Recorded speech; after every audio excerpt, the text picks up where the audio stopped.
L'idea di legare tennis, letteratura e cultura nasce dalla figura di Gianni Clerici. Clerici si è sempre considerato uno scrittore, ecco, più che un semplice giornalista sportivo. Per lui la cultura intorno al tennis era essenziale, centrale per tutto il suo racconto del tennis, e quindi è stata una scelta quasi naturale arrivare a questo tipo di convegno. Io ho incontrato Gianni Clerici per la prima volta nel 1966, l'Internazionale d'Italia, vinti allora da Tony Roche, che era un grande giocatore australiano, contro Nicola Pietrangeli in finale. Clerici era già un giornalista famoso, scriveva per il giorno, scriveva non soltanto di tennis ma anche di altri sport, aveva pubblicato già dei libri, fra cui i famosi Gesti Bianchi, che è uno dei suoi libri più belli forse sul tennis, e lui mi fece in qualche modo da guida in questo torneo di cui io conoscevo poco o nulla, anche se ero un tennista appassionato. Mi disse anche che Tony Roche sarebbe stato probabilmente il favorito per la vittoria finale, e infatti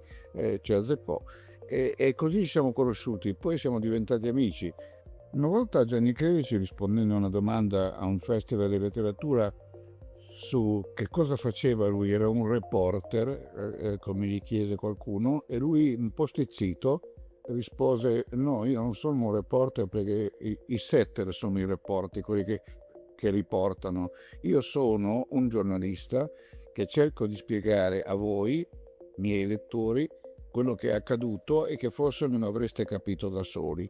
Questa è un po' l'essenza di un giornalismo moderno, nell'era attuale, dove quello che accade lo sappiamo perché ci sono le televisioni, perché c'è internet, perché c'è anche un forma di giornalismo fai da te, e che sono appunto i social. In questa miriade di informazioni che ci investono ogni giorno c'è bisogno di qualcuno che poi ci spieghi perché una cosa è successa, perché un giocatore ha vinto un'altra partita su un altro, perché appunto i perché degli avvenimenti del giorno prima. The way I framed this talk was to look at where taste occurs in literature, and also to think about the ways it transforms literature and the way literature transforms our perception of it.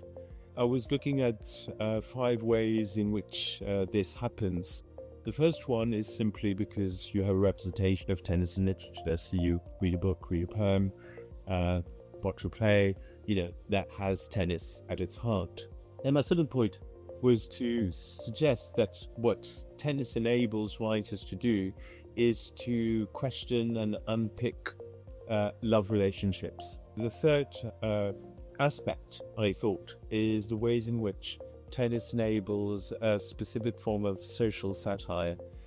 And my fourth point was concerned with the fact that tennis, being like any other sport, a game of suspense, it introduces suspense in the novel as well, or in the short story, in particular in crime fiction.